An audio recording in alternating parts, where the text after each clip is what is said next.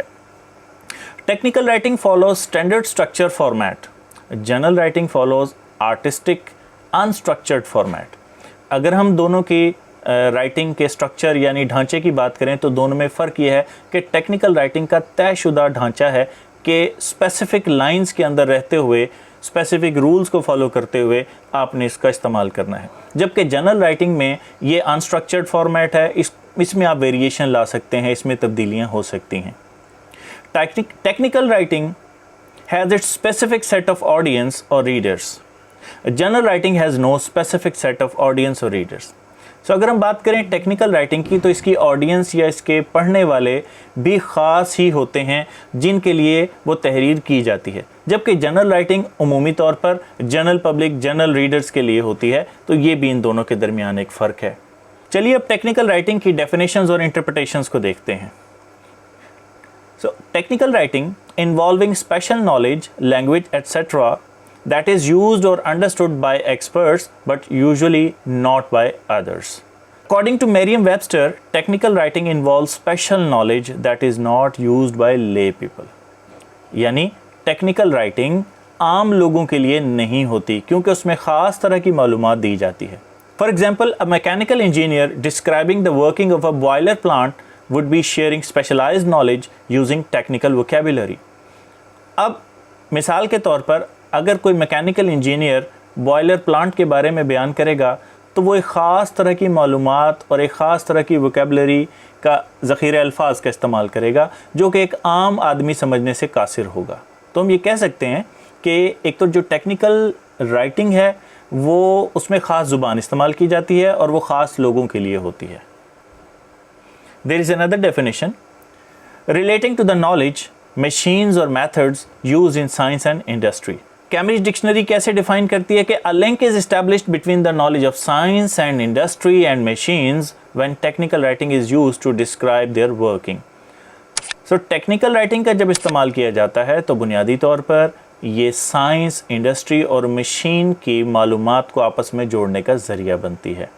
کیوں؟ کیونکہ جب مشین اور سائنس کا استعمال کیا جاتا ہے انڈسٹری میں تو اس کو بیان کرنے کا ذریعہ یہی ٹیکنیکل رائٹنگ بنتی ہے۔ Thus, we come to the conclusion that technical writing communicates specific and factual information to a defined audience for a defined purpose. تو اگر ہم اب تک کی ڈیفینیشنز کا احاطہ کریں تو ہمارے سامنے 3 میجر پوائنٹس آتے ہیں۔ نمبر 1، ایک تو یہ کہ یہ خاص طرح کی معلومات ہوتی ہے، یعنی اسپیسیفک فیکچول انفارمیشن جو کہ حقائق پر مبنی ہوتی ہے، اور number 2، this is for the defined audience, یعنی یہ عام پبلک کے لیے، عام لوگوں کے لیے نہیں ہوتی بلکہ خاص لوگوں کے لیے ہوتی ہے۔ اینڈ نمبر 3، ڈیفائنڈ پرپس، اور اس کا جو مقصد ہے وہ بھی پہلے سے تعین کردہ ہوتا ہے، یعنی کہ اس کا ایک خاص مقصد ہوتا ہے۔ When composing any report, letter or memo, the information you are giving is of specific nature. جب کبھی آپ کوئی رپورٹ، لیٹر یا میمو لکھتے ہیں تو اس میں جو آپ معلومات فراہم کرتے ہیں وہ ایک مخصوص نوعیت کی ہوتی ہے۔ It is related to your topic and focuses on facts. اب وہ معلومات جس کا کہ استعمال آپ اپنے لیٹر، میمو اور رپورٹ میں کر رہے ہیں، ایک تو یہ کہ وہ آپ کے خاص عنوان سے متعلق ہوتی ہے جس میں آپ مختلف طرح کے حقائق کو بیان کرتے ہیں۔ The facts you state need to be authentic and reliable. اب وہ حقائق جو آپ دوسروں سے شیئر کر رہے ہیں ان کا مستند ہونا، ان کا درست ہونا انتہائی ضروری ہے۔ Proper research and citation is necessary if you are stating statistics or figures. This erases out the possibility of assumption and conjecture and makes your writing factual. اب آپ اگر کوئی اسٹیٹسٹیکل ڈیٹا اپنی تحریر میں شامل کرنا چاہ رہے ہیں تو اس کا اوتھینٹک ہونا ضروری ہے، اور اس مقصد کے لیے آپ کو ریسرچ کرنا ہوگی، اور جب آپ ایسا کرتے ہیں تو اس طرح آپ اپنے ایک جو مفروضوں کی بنیاد ہے، یا یوں کہہ لیجئے کہ جو آپ تحقیق کے نتیجے میں جو بات کہیں گے وہ یقیناً اوتھینٹک ہوگی، قابل قبول ہوگی۔ The next thing to focus is your defined audience۔ اس کے بعد جو دوسری چیز جس پر آپ کو فوکس کرنا ہے وہ آپ کی ڈیفائنڈ آڈینس ہے، یعنی کہ وہ آپ کی مخصوص، وہ آپ کے حاضرین، وہ آپ کے سامعین ہیں جن کو آپ نے وہ رپورٹ پیش کرنی ہے۔ The report is structured according to your target audience۔ اب جو آپ کی ٹارگٹ آڈینس ہوتی ہے، جو مخصوص آڈینس ہے، آپ اس کو مد نظر رکھتے ہوئے ہی اپنی رپورٹ کی، اپنی تحریر کی تیاری کرتے ہیں۔ And the target audience may be high tech, low tech اور lay audience۔ اب یہاں سب سے پہلے یہ سمجھنا ضروری ہے کہ ہائی ٹیک، لو ٹیک اور لے آڈینس کون سی ہوتی ہے۔ ہائی ٹیک آڈینس وہ ہے، یعنی آپ اگر ایک اسپیسیفک فیلڈ میں موجود ہیں اور آڈینس آپ کی اگر اسی فیلڈ سے ریلیٹڈ ہے، سیم ڈپارٹمنٹ سے ریلیٹڈ ہے، تو وہ آپ کی ٹرمینالوجیز کو، آپ کی اصطلاحات کو اچھے طریقے سے سمجھ سکیں گے۔ جیسے کہ اگر کوئی کمپیوٹر پروگرامر ہے، اس کے لیے سی ڈی، وہ اس کے لیے سی ڈی کو جانتا ہوگا کہ C D stands for compact disk. اسی طرح پروگرامنگ جانتا ہوگا کہ کسے کہتے ہیں۔ جبکہ اگر ہم بات کریں لو ٹیک آڈینس کی، تو لو ٹیک آڈینس وہ ہوتی ہے جو کہ تھوڑی بہت بیسک معلومات رکھتی ہو، یعنی کہ اس ڈپارٹمنٹ کے علاوہ دیگر ڈپارٹمنٹ ہو لیکن وہ جانتے ہوں، کچھ بیسک نو ہاؤ رکھتے ہوں، تو ایسی آڈینس کو ہم لو ٹیک بولتے ہیں۔ جبکہ لے آڈینس وہ ہوتی ہے جو بالکل نہیں جانتی کہ آپ کیا ٹیکنیکلٹیز کی بات کر رہے ہیں، کون کون سی ٹرمینالوجیز کا استعمال کر رہے ہیں۔ تو یہ تین طرح کے ڈیفرنٹ آڈینس ہوتی ہیں۔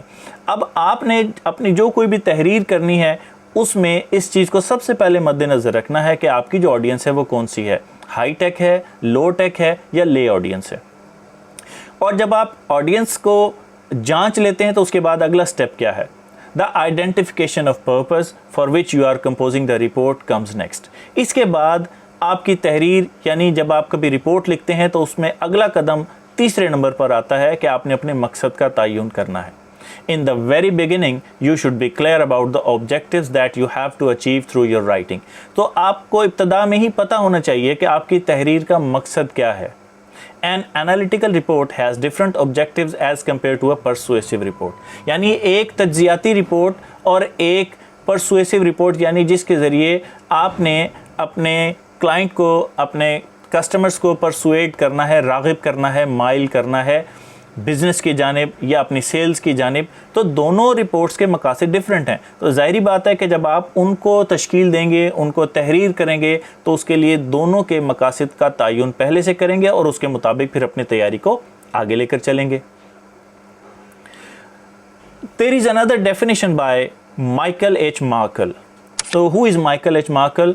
He is the writer of technical writings۔ تو دیکھتے ہیں کہ مارکل کیا کہتا ہے۔ Technical writing conveys specific information about a technical subject to a specific audience for a specific purpose۔ The words and graphics of technical writing are meant to be practical۔ So that is to communicate a body of factual information that will help an audience understand a subject or carry out a task۔ If you look at the definition provided by Markle، اگر ہم Markle کی definition کو دیکھیں تو you notice the word practical، تو ہم دیکھتے ہیں کہ وہ لفظ پریکٹیکل کے اوپر زور دیتا ہے۔ یعنی as technical writing is carried out in the field of business, science and industry, the language and format should be comprehensible for the target audience to understand the working of a machine۔ یعنی اب technical جو writing ہے اس کا تعلق technical لوگوں سے ہے، تو اس میں زبان، اس میں اس کا سٹرکچر، اس کا فارمیٹ، اس کا انداز ایسا ہونا چاہیے کہ وہی لوگ، یعنی ٹارگیٹڈ لوگ، اس کو ٹیکنیکل لوگ اس کو اچھے طریقے سے سمجھ سکیں۔ For example, if you buy an air conditioner and get a manual with it, but the manual is composed in obscure language and you fail to comprehend it, you won't be able to set up your appliance and the manual will fail to achieve its objective۔ اب مثال کے طور پہ اگر آپ ایک air conditioner خریدتے ہیں اور اس کے ساتھ ایک مینول حاصل کرتے ہیں، تو اگر مینول کے اندر جو زبان استعمال کی گئی ہے وہ پیچیدہ ہو یا کمپریہینڈیبل نہ ہو، جس کو آپ سمجھ نہ سکتے ہوں، تو پھر یقیناً آپ کے لیے مشکلات پیش آئیں گی کہ اے سی کا استعمال کیسے کیا جائے، اس کی سیٹنگز کیسے کی جائیں، جبکہ یہی مینول اگر سمپلیفائڈ لینگویج میں یا ٹارگیٹڈ لینگویج میں ہوگا تو آپ اس کو اچھے طریقے سے سمجھ پائیں گے اور اس کا استعمال کر سکیں گے۔ تو ہم یہ کہہ سکتے ہیں کہ اگر وہ آپ کے لیے کمپریہینڈیبل ہوگا تو وہ اپنے آبجیکٹیو کو حاصل کر پائے گا، لیکن اگر ایسا نہیں ہے، آبسکیور لینگویج ہے جسے آپ سمجھ نہیں پا رہے، تو مینول اپنے آبجیکٹیوز کو حاصل کرنے میں ناکام ہو جائے گا۔ سو دس از دا مین اور کی پوائنٹ، یعنی آپ کی جو ٹیکنیکل رائٹنگ ہے اس کا اسپیسیفک آبجیکٹ ہوتا ہے، اور اس اسپیسیفک آبجیکٹ کے لیے آپ کو تمام طرح کی چیزوں کو مد نظر رکھنا ہے تاکہ آپ اس کے جو آپ کے مطلوبہ اہداف ہیں یا مطلوبہ مقاصد ہیں آپ اس کے ذریعے سے حاصل کر سکیں۔ 3 criteria to make your writing technical۔ اب اگر ہم اس کو سم اپ کرنے کی طرف جائیں تو ہمارے سامنے ایک 3 criteria ہے جو کہ ہماری رائٹنگ کو ٹیکنیکل بنانے میں ہماری مدد کر سکتا ہے۔ The following figure provides 3 criteria that your writing should meet in order to become technical۔ So اگر آپ اپنی رائٹنگ کو ٹیکنیکل بنانا چاہتے ہیں تو اس میں آپ کو یہ 3 سٹیپس کو فالو کرنا ہے۔ First, it should provide technical information۔ سب سے پہلی بات تو یہ ہے کہ چونکہ ٹیکنیکل رائٹنگ ہے تو اس میں معلومات بھی ٹیکنیکل ہونی چاہیے۔ Second, the audience should get the knowledge they seek through your write-up۔ دوسری بات یہ ہے کہ آپ کی جو ٹیکنیکل رائٹنگ ہے اس کے ذریعے سے آپ کی جو ٹارگیٹڈ آڈینس ہے اس کو معلومات آپ پہنچائیں، یعنی کہ دوسرا فوکس آپ کا نالج ہونا چاہیے کہ وہ نالج جو آپ اپنی رائٹنگ کے تھرو دوسرے تک کنوے کر رہے ہیں۔ Third, as your report is in black and white you need to follow all the rules of language and writing. اور تیسری بات یہ ہے کہ چونکہ جب آپ تحریر کرتے ہیں یا رپورٹ لکھتے ہیں تو چونکہ یہ ایک تحریری کام ہے تو اس میں آپ کو کسی بھی زبان کے جو رولز ہیں اور رائٹنگ کے جو رولز ہیں ان کا جاننا انتہائی ضروری ہے۔ تو اگر آپ یہ 3 چیزیں فالو کرتے ہیں تو یعنی کہ آپ ٹیکنیکل نالج پرووائڈ کریں، ٹیکنیکل انفارمیشن ہو، نالجیبل ہو، اور تیسری بات یہ ہے کہ آپ کو رولز آف رائٹنگ آتے ہوں، تو پھر آپ کی رائٹنگ جو ہے وہ ایک امپریسو اور ایفیکٹو ٹیکنیکل رائٹنگ کہلائے گی۔ So that's all for today. انشاءاللہ بہت جلد میں رائٹنگ یعنی ٹیکنیکل رائٹنگ اور اس کے ڈفرینٹ جانرا کے بارے میں آپ کے ساتھ ڈسکس کروں گا۔ انٹل دین، اللہ حافظ۔